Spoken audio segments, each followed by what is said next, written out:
Hello everybody, and welcome to my Theros Beyond Death set review. Today I'm going to be talking about every single red card in the set and evaluating it for limited gameplay. Before I dive in though, I want to remind you that if you enjoy the video and want to help me out, be sure to hit that thumbs up button, subscribe to the channel so you don't miss any future videos, click that bell so you get notified when I upload something new, and leave a comment in the comment section down below if you have any questions about my card evaluations or if you just want to discuss things further. Also, let me know what you think of the new set review formatting. I did put a decent amount of work into making things much more presentable, so I would love to hear your thoughts. But without further ado, let's dive in. Of course, we have to start with our grading scale. It's an A through F scale. A's are the best cards in the set. They're the bombs. They're the cards you're most hoping to open when you sit down for your draft. They are the best cards in the set. B's actively pull you into the color, so they are the cards you're hoping to take pick like 1 through 4. If you have a lot of beasts in your deck is going to be pretty powerful on average, so you want to be taking those cards pretty highly. C's are the solid playables of Limited. They're the cards that you put in your deck, you're like, okay, this is a solid card, and oftentimes your deck is going to be composed mostly of cards in the C range. D's are the cards that are filler. They're a little bit below average. A lot of the time your deck's going to have 1 or 2 of these, but the best decks won't have any D's, and they're the cards you're not super happy to be playing. F's are straight up unplayable. You're probably never going to have to run an F, and if you do, you're almost more likely to be wanting to run a basic land over an F. They don't do anything in Limited. Then there's also a special grade for sideboard cards. They're only good out of the sideboard, but when they do come out of the sideboard, they are quite good, so they get a special sideboard grade. And then there's build-arounds. They're cards that are good with some work, so they get a little bit of a different grade than normal. They're not just cards you take at the B level. They're cards that if you take them early, you can build around them and make them into Bs. Also, there's going to be pluses and minuses to reflect different variations among the cards. But of course, as always, hearing what I say about the card is much more important than just hearing the grade. Okay, without further ado, let's dive into our first common. We have Arena Trickster. Arena Trickster is a card that I think is going to be okay in the red-blue draw to archetype. But other than that, it's not going to be anything super special. You're probably not going to take this super highly. It's mostly going to be a C- when you're taking it. You can probably reliably wheel these, and not a ton of people are going to be after them, so you don't really need to prioritize them. Next, we have Aspect of Manticore. This card is going to be pretty solid, especially early in the format before people know to play around it. But after the combat where the creature does trade off, it is still not going to have a toughness boost, so you're going to probably end up in a situation where you play this, you get a nice little kill with your creature, so you use this essentially as a removal spell, and then the next turn your creature trades off anyway. That being said, this is very high upside, so I'm going to give this card a C grade. Normally this type of effect would be much lower on my grading scale, but because you have pretty good potential to get at least a 1-for-1 and use this as a removal spell, I'm going to give this a C. It also triggers your Constellation and pseudo-heroic cards at instant speed. Next is Final Flair. This is a nice little payoff for the sacrifice deck, but it is a card that all red decks are going to be pretty fine running 1 copy of. A lot of the time you can just hold this up, and then if your opponent goes for a kill spell on one of your creatures, you can sacrifice that creature in response, and essentially just use this as a removal spell instead of having to actually sacrifice a resource. There's also a decent number of tokens running around in the set, so you can probably find something to sacrifice, or you can sacrifice something that's under an enchantment removal. So there's a lot of ways to make Final Flair work. It does have diminishing returns for additional copies, so the first copy I think is probably going to be a C+, or in a deck that has some fodder, or a C in decks that don't, and after that subsequent copies do get worse by probably half a letter grade each one. But definitely a solid card, and one to be aware of. If your opponent's holding up 3 mana and you're considering using a removal spell, keep this card in mind. Next up is Flummoxed Cyclops. This is the almost obligatory red reach creature in the set. Please don't run your flyers into this. It is something that always happens. You always suicide like at least 1 flyer before you realize that this card has reach, but just try not to do that. This card is going to probably be a C+, like C in aggressive decks, or C+ and even in aggressive decks, especially because the red-green decks to some degree care about having 4-powered creatures, so you're going to have some payoffs for that in your red decks, because there is some cards in red alone that care about having creatures with 4 or more power. So this card fuels that. It also attacks quite well. Even though it can't block super well, it can sometimes stabilize you a little bit against the more, like if you're playing in an aggressive mirror, sometimes this can help you stabilize a tiny bit if your opponent doesn't have great attacks. Anyway, this card can be a nice little brick wall if they only have 1 creature that could potentially attack. But overall, Flummoxed Cyclops is not a super high pick. It's probably just a C level card, and if you're a controlling deck, you don't really want it. You should evaluate it as about a D+ in those decks. Next is Hero of the Games. I'm a big fan of this card. I think it's quite a nice design. 3 mana, 3/2 is not in great stats on its own, but when you cast a spell that targets it, you get the little pseudo-heroic effect. So you are going to be ending up being able to pump your entire team. It does include itself, so it works really well with the flash enchantment that gives your guy first strike and +2/+0. It works well with any other combat tricks, and if you have some tokens lying around, it works really well with those. So I think Hero of the Games is going to be a C for a lot of decks. Most decks are going to have a way to target it, and if you build around it and you have some tokens, it can go even all the way up to C+ priority level if you need some of this effect. If you're a tokens deck, you're going to want cards with this pseudo-heroic. I keep saying pseudo-heroic because it's not actually a named mechanic in the set, but there are several cards with the whenever you cast a spell that targets it, creatures you control get +1/+0. So I'm calling that pseudo-heroic. So if you hear me say that, that's what I mean. But basically, this card's going to be great in the tokens deck and pretty solid in other decks. So probably going to be a C to C+ in the tokens deck, and maybe a C- if your deck doesn't have a ton of ways to target it or a ton of tokens to get that benefit from the mass pump. Next is Incendiary Oracle. I think this card's going to be a C to C+. This effect is just very good and limited. It's a 2-drop that has nice little upside in the late game of being able to pump itself. I'm just going to give it a C+. It's a pretty solid creature, and the exile effect is actually relevant against escape cards, so Incendiary Oracle gets a little bit of a bump from that as well. So I'm going to give this a C+. You take this pretty highly because in your aggressive decks, and even in your controlling decks, you can really never have enough 2-drops, and this one has pretty nice relevance into the late game. Other times we've seen this effect, such as on Pack Mastiff, this card was also pretty good, and I think the Exile clause is more relevant than it looks, so pretty big fan of Incendiary Oracle. Next up is Infuriate. It is a combat trick in the set. Combat tricks are going to matter for the pseudo-heroic cards. +3/+2 is kind of hard to play around a lot of the time, but keep this card in mind so you don't get blown out. But I think this card is going to be pretty good. I'm going to give it a C- because you don't really care, like you don't need to prioritize combat tricks all that much. You can only run 1 to 2 of them in any limited deck, but after you are in a like if you are a heroic deck or a pseudo-heroic deck that cares about having pump spells, you might even bump this up to a C level card. Pretty nice, cheap combat trick. Next is Iroh's Blessing. This is one of the top commons in the set, in my opinion, for red at least. It is a removal spell, but it's also a high-risk removal spell. It does have a high reward, though. So 4 mana, deal 4 is about standard. A lot of the time we'll get that at instant speed, such as with Electrify, and that card's always quite good. Iroh's Blessing is a little bit different. You have to make sure the coast is clear. You really don't want to get blown out by your opponent bouncing the creature or killing the creature in response, because then they essentially make you waste your entire turn, you don't get to kill their creature, and you really end up in bad shape. So make sure you pick your spots with Iroh's Blessing, but the payoff is definitely there. Leaving behind an enchantment on your creature that triggers your pseudo-heroic, that gives your creature +1/+1, makes it a little bit better in combat, and does a removal spell, is quite powerful. And I think this is one of the top commons. It's definitely going to be a C+. It's not going to be quite a B- level. B- is, there's a lot of cards that are like a little bit better. You don't really want to take this in the B range, but when you're a red deck, you're going to want probably a few copies of this, as long as you're making sure you don't get blown out. It does have some additional upside, but a lot of additional downside. Next is Irreverent Revelers. I think this is mostly just a sideboard card. If your opponent has some artifact that you really need to deal with, a 3 mana 2/2 haste is not really going to be worth it in most scenarios. Sometimes maybe you'll have some payoff for having satyrs. There's a rare, I believe, that pays you off for having satyrs. But there's not really a ton of artifacts running around, so this is mostly a sideboard card, and it's mostly even a sideboard C, because I still don't think there's a ton of artifacts that get. So even if your opponent shows you an artifact, you might not want to bring this in even. But it's a sideboard card, and not really something you want to main deck. If you did have to main deck it, it would probably be like a D-, not really a high power level card.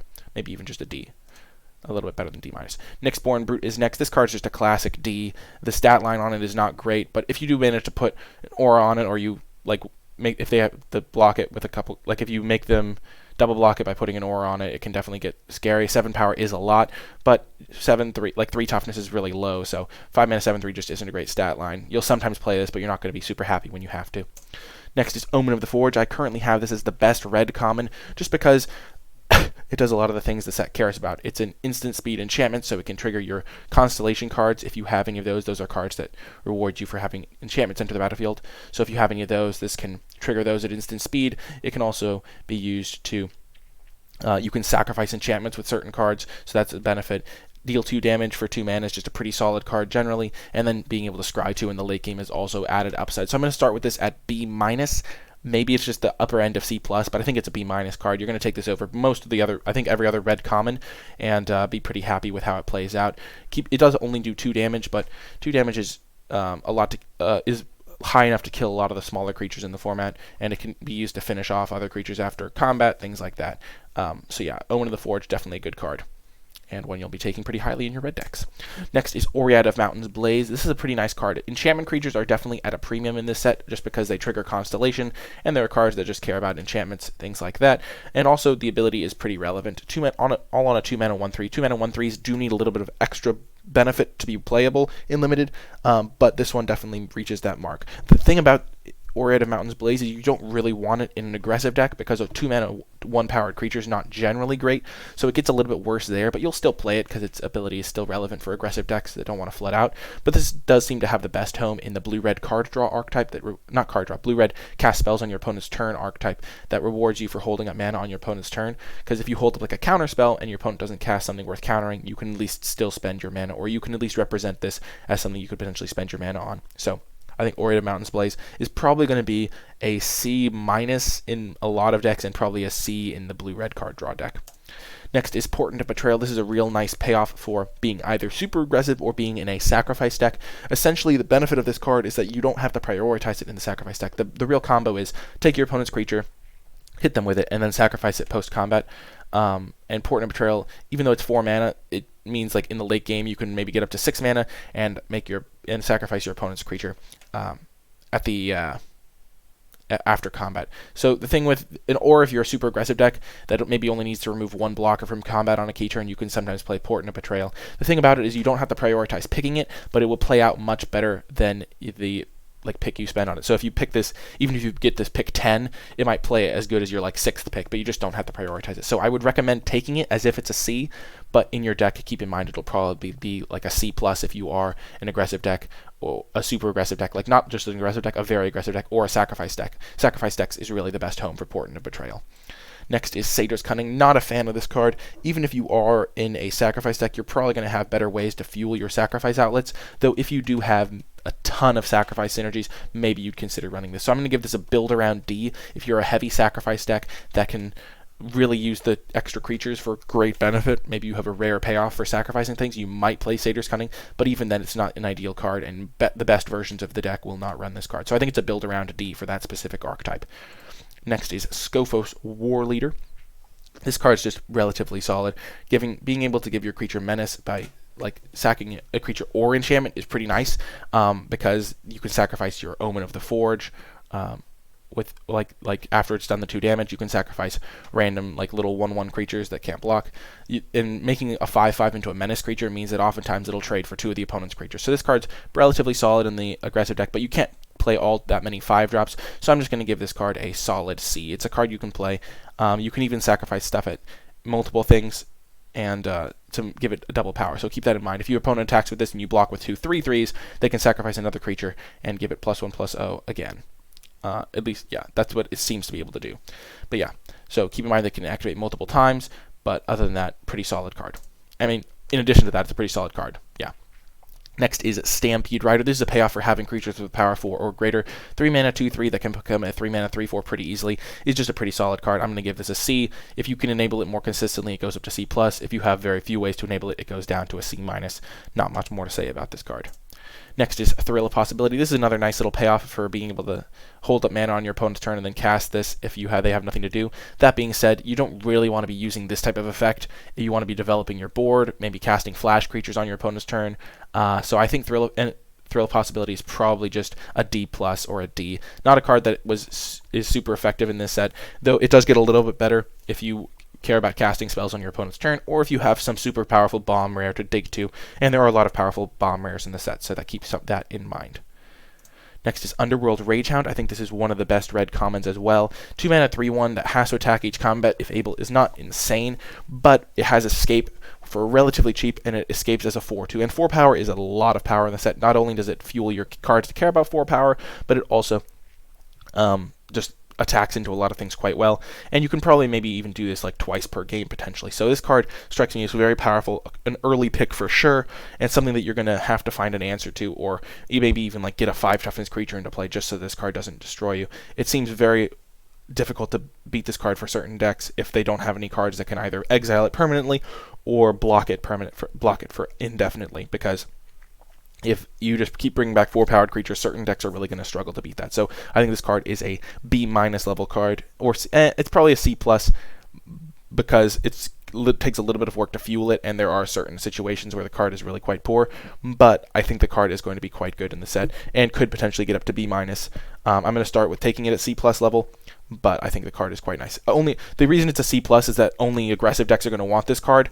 So if you're an aggressive deck, it goes up to B- level, but if you're a controlling deck, you really don't want cards that have to attack each combat at a Fable normally. So like, you might still play this in a control deck if this is like your win condition, but generally that's not going to be a great win condition. So in a control deck, it goes way down, but in an aggressive deck, it's a B-.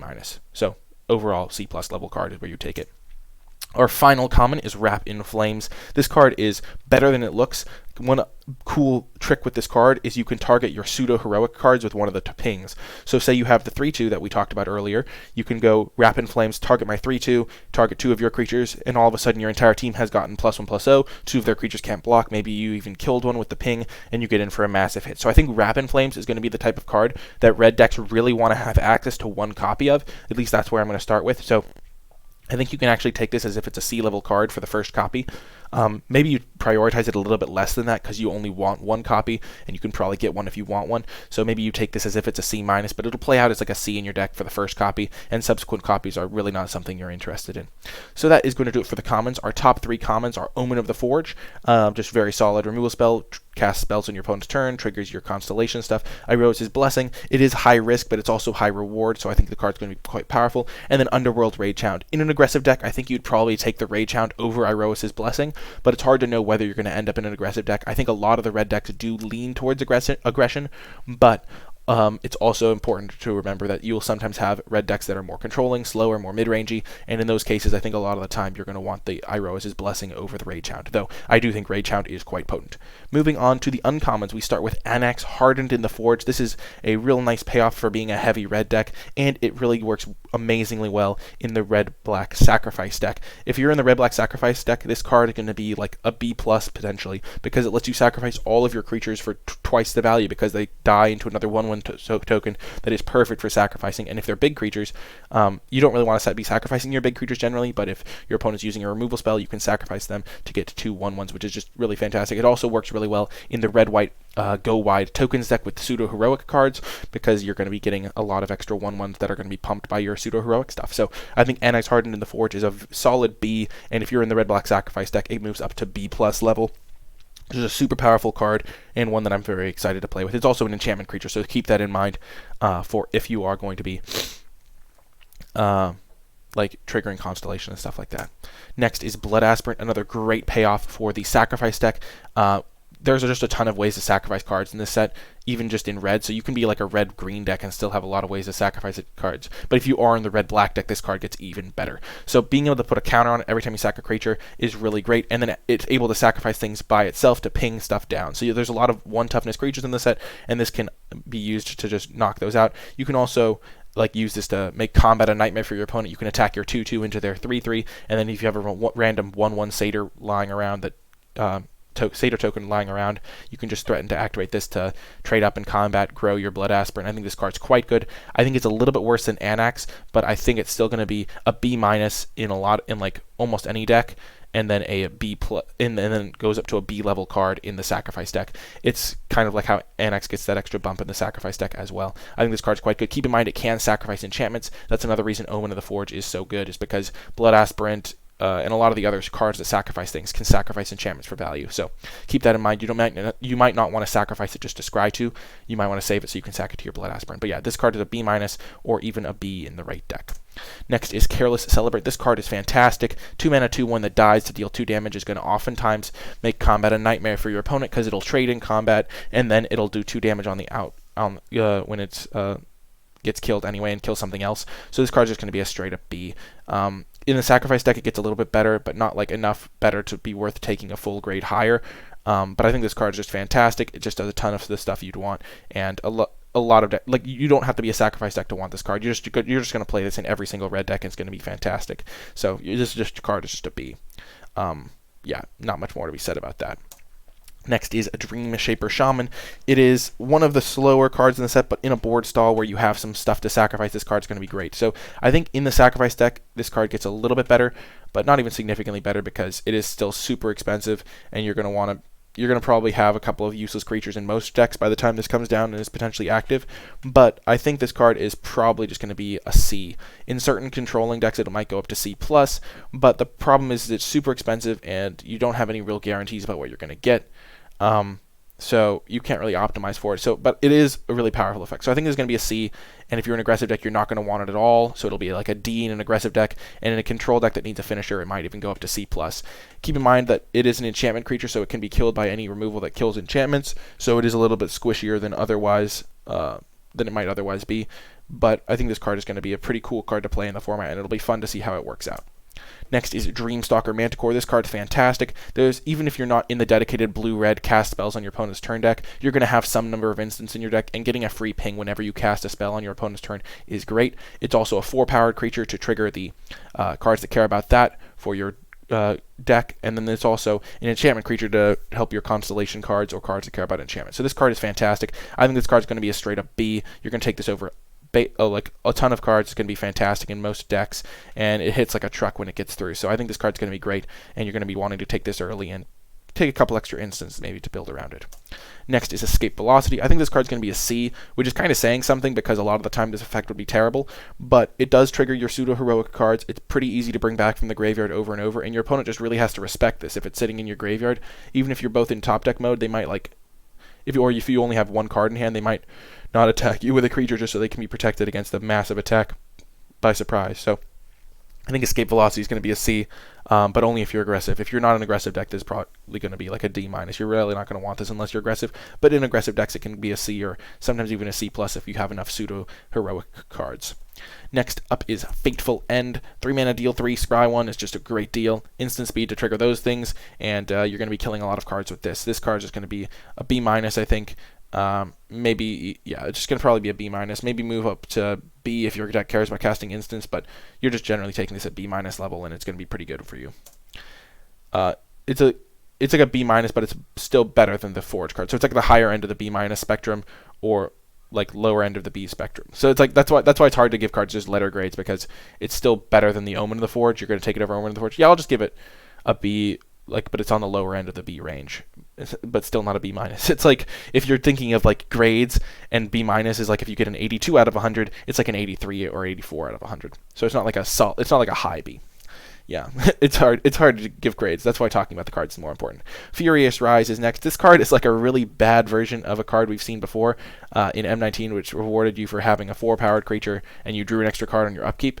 I think it was called Colossal Majesty or something like that. And this card's worse than that, but it's still going to be a pretty powerful card draw in like enchantment for the decks that care about having creatures with power 4 or greater, and even in a lot of other decks you're going to end up with creatures with power 4 or greater anyway. So if you have, I think, 7 creatures with power 4 or greater, or the potential to get power 4 or greater via enchantments or things like that that'll buff their power, I think Furious Rise becomes a playable card, because if you ever get into a situation where you're essentially drawing an extra card every turn, this card is going to be really nice. You can play lands off of it, which is a huge gain, and overall I think this card is going to probably be taken at you don't have to prioritize it, because if you want to be drafting the 4-powered creatures matter deck, you need to make sure you have 4-powered creatures before you take Furious Rise. But once you have a few, I'd probably take this at C+ level, or maybe even B- level.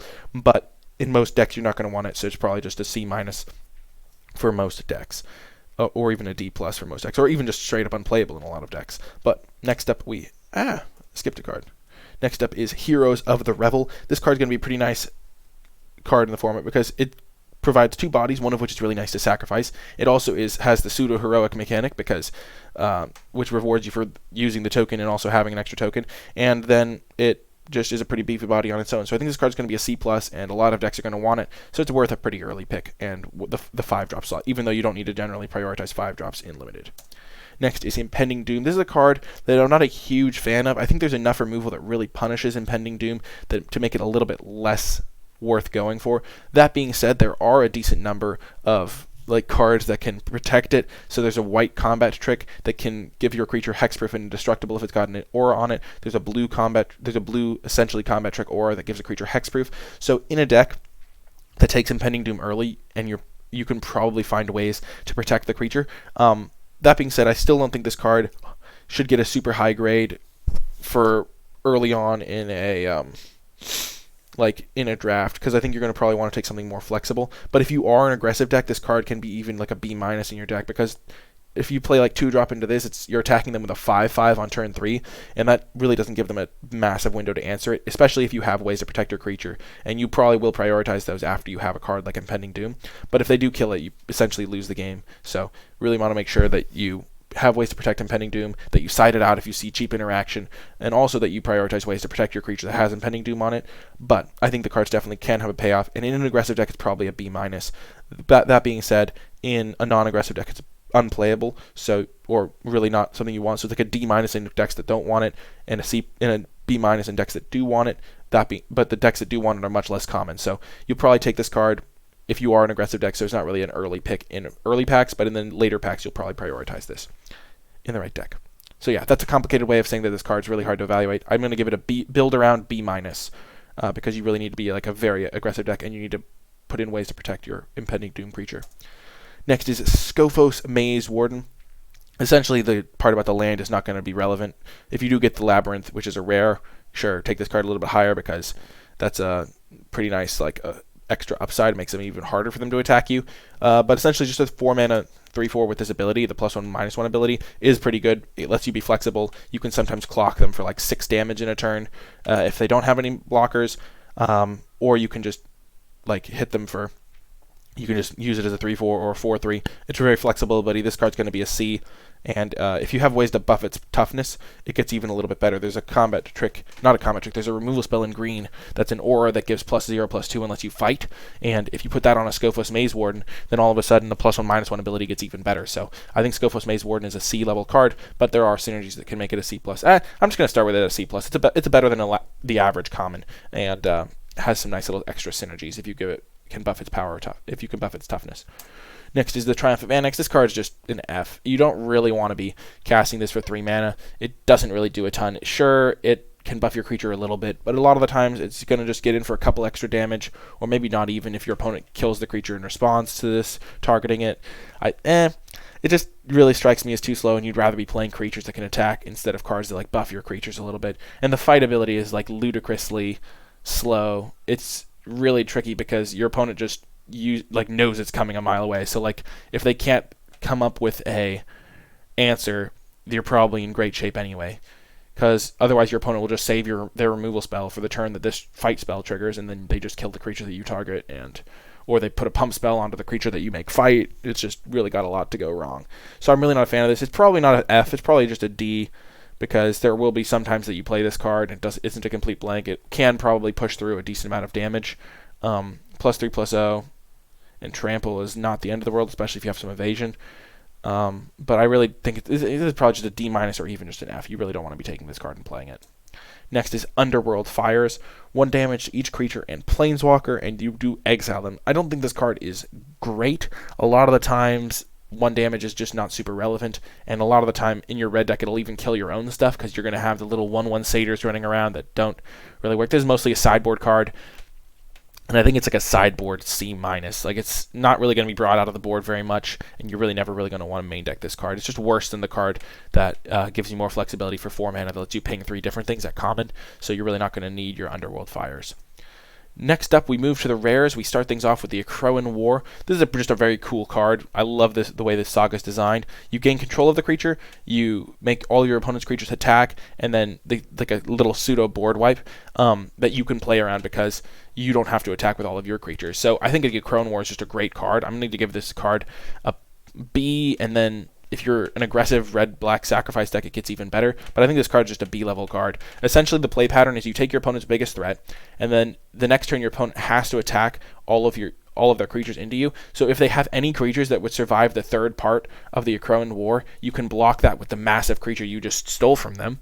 And you can also hit them back with impunity if you want, because your untap step happens before the Rowan War will trigger. So on your next turn, you attack them. So the first where it works, you take their biggest creature. Next turn, they attack you, and you can make great blocks because they have to attack you. And then the turn after that, and you can attack them back on your turn. No, you don't attack them. You hold back your creatures for the second turn where they attack all their stuff into you. And then any creature that didn't die now dies. So I think Rowan War, maybe it's just a B-, maybe it's a B+ even. Yeah, I'm going to give this card a B+. It seems great to me. I'm really excited to play with it. Next is Phoenix of Ash. This card's also fantastic. It's not that hard to escape it, and it's a 3-mana 2/2 flyer that can pump itself to be like a really scary threat in the late game. So yeah, this card's going to be a B level card. I'm going to give this a B+. It's a really scary threat, and you really have to find a great answer for it, or else it's just going to take over the game and kind of single-handedly win it. So this is a B+ card, especially if you're an aggressive deck, but even in a controlling deck. A Phoenix that keeps coming back as a 3/3. 3 cards from your graveyard is not the most massive of costs, and then the +2/+0 is really the ability that pushes this over the top, because in the late game, if you have like 7 mana, that means that's like a threat of hitting them for 5 damage in the late game, and like a consistent 5 damage, and then the next turn it can hit them for 7 damage. It's just really terrifying, and it has evasion, and yeah, I'm going to give this a B+. Next is Perforce Intervention. This is one of the worst intervention cards as a full cycle, and this one's really not great. I wouldn't prioritize this card that's not true. I forgot what the second ability is. I just remember having massive discussions about how the first ability is lackluster. This is a solid card. Yeah. Forget what I just said. This card's pretty solid. It's going to be like a C. This card's going to be a B-. It just is very flexible removal, and actually it's probably just a B. Yeah. Forget everything I said. I got a little flustered. I read the first ability and forgot what the second one did. Yeah. This is a B-level card. You can either fireball your opponent, which is super effective, or you can use this to kill creatures for relatively cheap. It is a sorcery, so keep that in mind, but the fact that it has the fireball mode, the make X1 red elemental creatures, is pretty nice, and you can even sacrifice those tokens after you've attacked with them to get a little bit of extra sacrifice value before they go away. And if you have any cards that care about you sacrificing creatures, sometimes the X1s will just be really useful to you. So I think this is a B-level card, and a card you'll take early and pretty much play every single time. And even in Sealed, you'll even splash this, and sometimes you'll even splash this in Draft. Next up is Storm Herald. I think this card is really weird. Like, if you have a couple auras in your graveyard, like especially the one that deals 4 damage, at common, it's going to be a pretty nice card. And also it's just a 3-mana 3/2 haste, so it can't really go that far wrong. So I think this is going to be a B-. And if you have this card, you're going to want to prioritize the aura that does 4 damage. Maybe it's a C+ in most decks, and then goes to a B- once you build around it. Yeah, I'm going to give it a C+. And because I think there's a lot of times where you're going to have a couple of auras in your graveyard naturally, and then it goes up to B- if you have some aura-based removal, which there is several of in the set. So there's like a green fight spell, there's the deal 4 damage card. So I think Storm Herald's going to be quite good in a lot of decks. I'm going to give it a C+, and then a B- as soon as you have at least like one target in the graveyard that'll give you some good value. Next is Storm's Wrath. This is just a pretty effective Wrath card. It doesn't kill everything, but you know it's coming, and your opponent really doesn't because it's a rare. So I think this card is going to be a classic, probably B-level card. It just kills everything, and you can sometimes even build out board states where it doesn't kill your biggest creature, but kills all of their creatures. Sometimes it's not going to kill their stuff, and that's going to be a bummer, but you can set things up so that you get the most value out of the Wrath as possible. So I think this is just going to be a straight-up B. Next is Tectonic Giant. I think this card is great. It attacks and draws you extra cards, essentially, and if your opponent targets it, it also draws you extra cards, or if your opponent gets low on life, dealing 3 damage to their face can oftentimes be better than drawing cards, so having that option is even better. So this card is just going to be a B-level card, maybe even a B+ if you are in an aggressive deck where the 3 damage becomes more relevant, because if you cast this card and your opponent's at 10 life, it becomes even harder for them to get rid of it, because you attack them, deal 3, and then if they ever try to remove it, they take another 3. So in an aggressive deck, it goes up to B+, I think, but I'm just going to start with it at B level. And it exiling the top 2 cards and being able to play it, it's until end of your next turn, so you can, like, if they target it, you have a little bit of a window to cast the card. It's not just until the end of the turn. So really nice, a powerful card. Next is Underworld Breach. I really don't think this card's going to be great in Limited.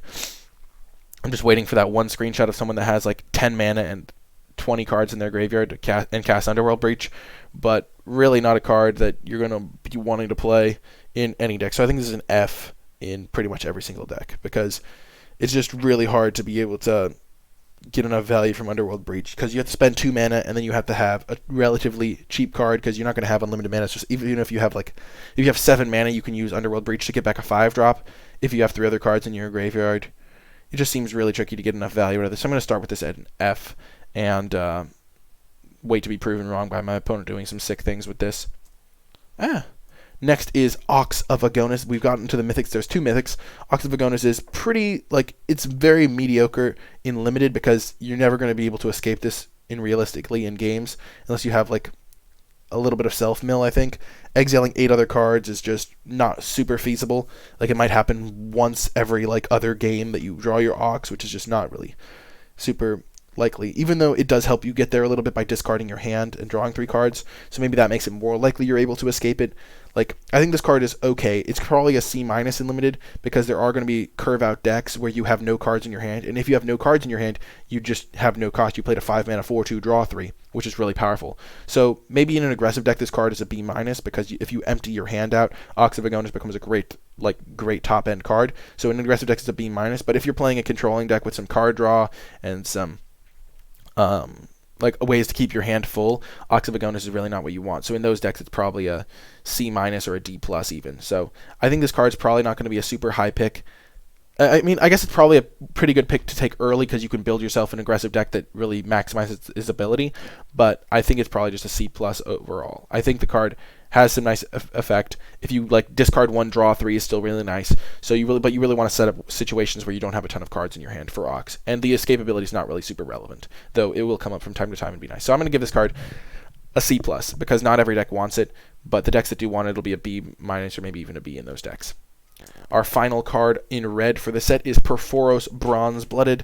It's a pretty medium god, because unless you enable the attacking ability, in which case it's great, as all the gods are, but the ability is not really as good for limited as it will be for constructed. Putting a red creature or artifact onto the battlefield is strong, but you have to sacrifice it, and for 3 mana in limited, you're not going to have 10 drops that you're saving 7 mana on. You're going to maybe be saving 2 mana, and since this costs 5, I'm just really not sold on that ability. So if you are a heavy red deck, or you take this early and build a heavy red deck that can enable this as a creature, it's going to be a very scary threat.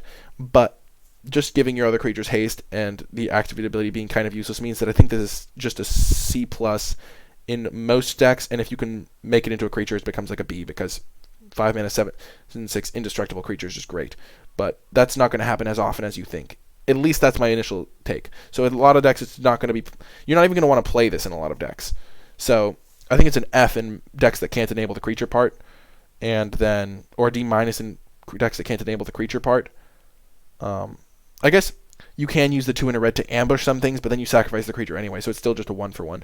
So I think it's a D- in decks that can't enable it as a creature. But if you have 12 red creatures in your deck, then this is relatively easy to... then you can probably enable this. It only needs 4 other red pips, and in that case, it's probably going to be a B if you can enable it consistently. But yeah, I realize I should have put red archetypes at the beginning now, rather than at the end, but just to go over the archetypes based on the cards we saw, the red-white deck is the Heroic Tokens deck.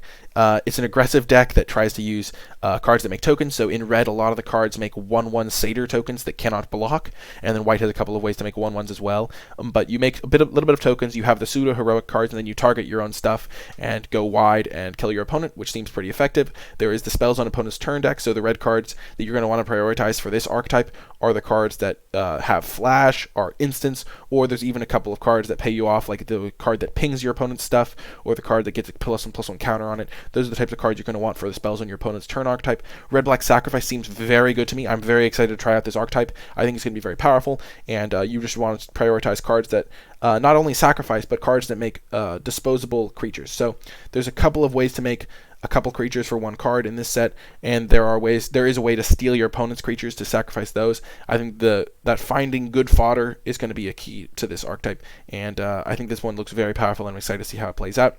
And then finally, red-green cares about having 4 powered creatures, or just having relatively good size creatures, and it's going to be a pretty aggressive deck as well, but it can go into the mid game because it's going to have some massive creatures that your opponent's going to have to deal with. I think all of these decks have the tools to go to the mid game. The Heroic Tokens deck can go to the mid game because it can just wait until it gets wide enough that your opponent can't answer all the threats, and then have a couple of pump spells on your pseudo-heroic guy, pump your entire team a massive amount, and kill your opponent. The Sacrifice deck can get some nice synergies going in the mid-game and outgrind your opponent, and the 4-powered creatures deck just has a lot of big creatures. The spells on opponent's turn seems more controlling to me anyway. Anyway, that is going to do it for this set review for red cards. Thank you so much for watching. Remember to like, subscribe, and comment if you have any questions or feedback. It really does help me out a ton. And if you made it all the way to the end of the video, in the comment section down below, leave a hashtag red review to let me know you made it all the way till the end. That is going to do it for this video. I really hope you enjoyed it. Thank you so much for sticking with me till the end, and I hope you crush your Theros Beyond Death pre-release and your first drafts of the format. yeah, I hope you enjoyed it, and I'll talk to you next time.